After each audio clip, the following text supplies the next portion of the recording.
I'm honored to be joined by TODD BENSMAN in studio, who I realize I've never actually met you in person. I don't think we've ever actually seen each other. No, we haven't. It's a pleasure. My pleasure to meet you and to be here in D.C. in the studio again. Likewise, I seldom hear people describe being in D.C. as a pleasure, but I know you were just here for a hearing. Why don't you walk the audience through what that hearing was, and we'll play a clip after. Sure. Well, I mean, it's short-term visit to D.C., but the hearing today that I wasn't testifying in this one today, but it was in the Oversight and Investigations Subcommittee, really just having witnesses on, including my boss, Mark Krikorian at CIS.org, Center for Immigration Studies, talking about Biden-Harris policy failures.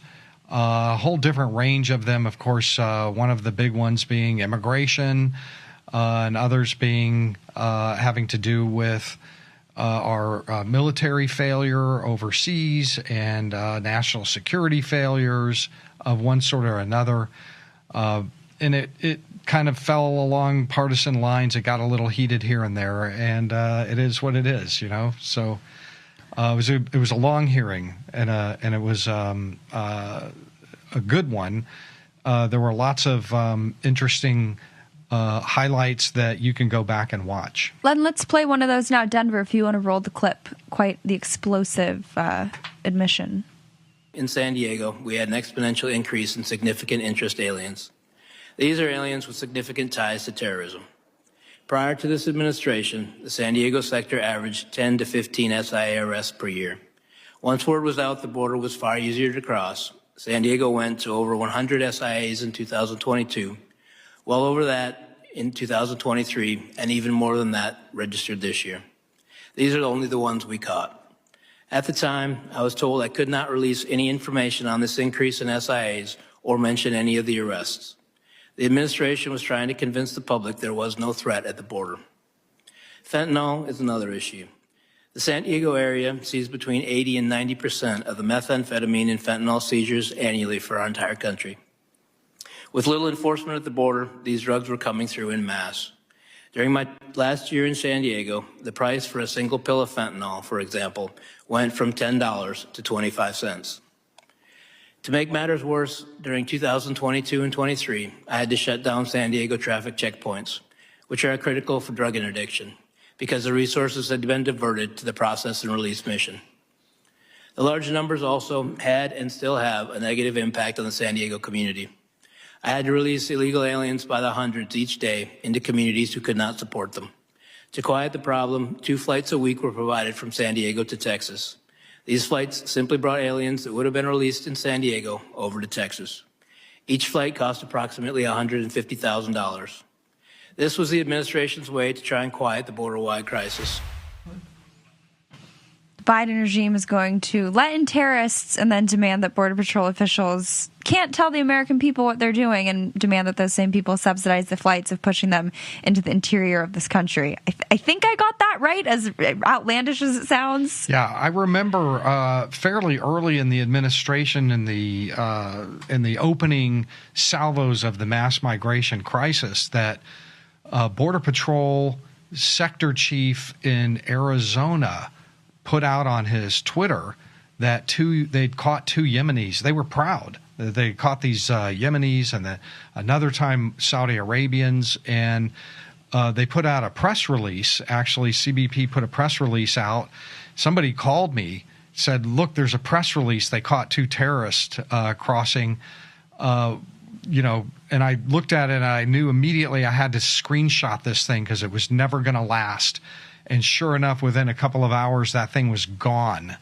They tried to delete it out, but not before we got screenshots of it. And that's how they were in those days. Luckily, in about April of 2022, thanks to some House staffers at on the Republican side, back during the Trump administration, they made these arrangements where the number of terror watch listed individuals that crossed and got caught at the border would go up on the public statistics website. For the whole world to be able to count every single month. And those are still going on. As of April 22, we've been able to see how many of them crossed. And to date, it's more than 400 that we know of. And one other quick thing about that. House Homeland recently put out a report based on badgering the administration with information requests, demanding, subpoenaing information, that 99 did not get caught. They got let into the interior of the United States, 99 more besides the ones that were apprehended. And then these crazy panicked manhunts to try to track them all down. And those have been going on for like a year or so, and nobody knew about it until the House Homeland put out that 99. One last thing, we discovered through a leak to the New York Post, that's the only way we found out about this one, is that 350 were released into the United States who were brought in by an ISIS-affiliated smuggling network operating out of Latin America and Mexico, and that for the last year and a half, our FBI agents have been in another separate frantic manhunt to track down all 350 of them, to interview them, to make sure that none of them were bad guys.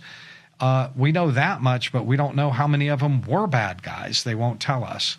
So there's still a lot of secrecy around this, and it's political, I believe. And in my opinion, I think it's because they know that this is something that the American people are going to vote against them about. That's why they have to import their new voters. Warren Postman. I wanted to play this clip, though, and just have this discussion for two main reasons, because obviously the Springfield issue is now a huge thing. Trump's going to go there. He's going to go to Aurora.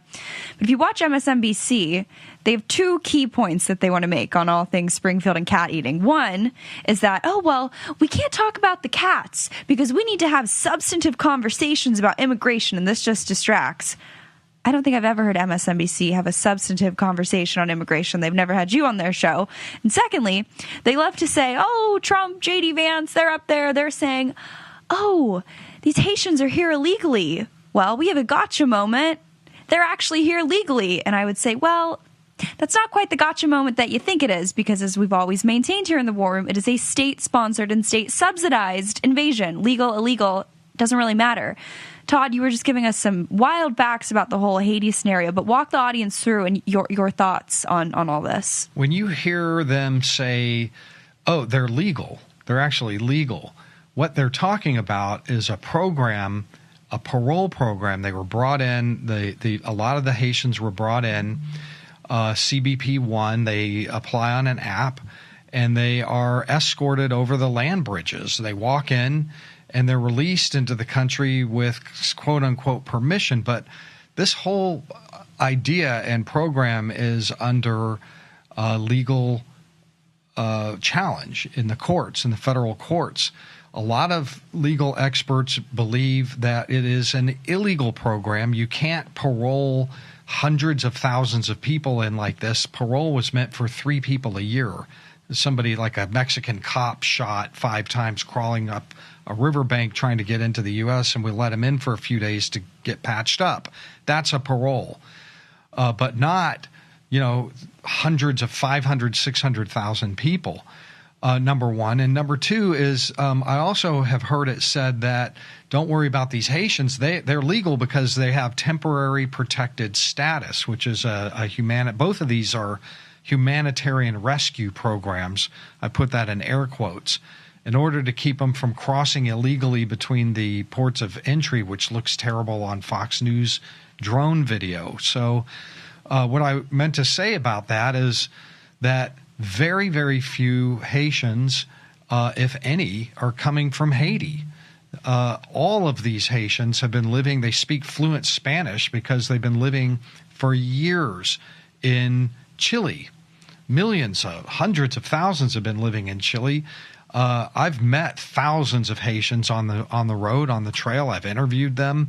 I can say I don't believe I've ever met a single one who wasn't coming from Chile or Brazil, where they'd been living for years. Well, what have you been doing for all this time in Chile and Brazil? Oh, having a great time. The beaches, the nightlife, we're making money. We're safe. We're secure. We left years ago. Why are you coming now? Well, because Biden's letting us in. So we're going to go and upgrade. You know, if life is 1,000 times better in Chile than it was in Haiti, it'll be 1,000,000 times better in the United States. So why not? And I don't blame them for making that decision. But for any Democrat or anybody to say that these people are in dire need of humanitarian rescue is just BS. It's not true in the vast, broad sense of falsity. It's not true. One other thing is at my house, I have grocery bags filled with Haitian ID cards from Chile. Why would I? And I found them all over the Mexican riverbank, and also on the Texas side, thousands of them. You can assemble like 80 or 100 in 3 minutes, just like gathering them up at crossing spots. And well, why are they throwing those? The reason is because if they get caught with one of those Chilean ID cards later on, if they do apply for asylum, a judge, that's going to be in their A file. A judge who's looking at the case is going to go, well, you were living safely in another country. You were safely ensconced is the legal term for that. That's a thumbs down on your asylum claim. So somebody told them about that, and that's why you have all these Haitians. So the thing about their legal, they're lying on their humanitarian parole applications, or B, they are lying about where they've been living for the last 6 and 8 years. And you've obviously been ahead of the curve on all this. If people want to get the book, follow you, stay up to date with everything you're working on, where can they go? That's right. Well, I work for the Center for Immigration Studies, CIS.org. You can find my work there. And also TODDBENSMAN.com. You can find my newsletter, my book, Overrun. Everything is there, as well as a way to access all my social media, Getter, Truth Social, and X. Thank you so much for joining. Thanks for having me. I appreciate it. Nice to meet you in person. Yeah.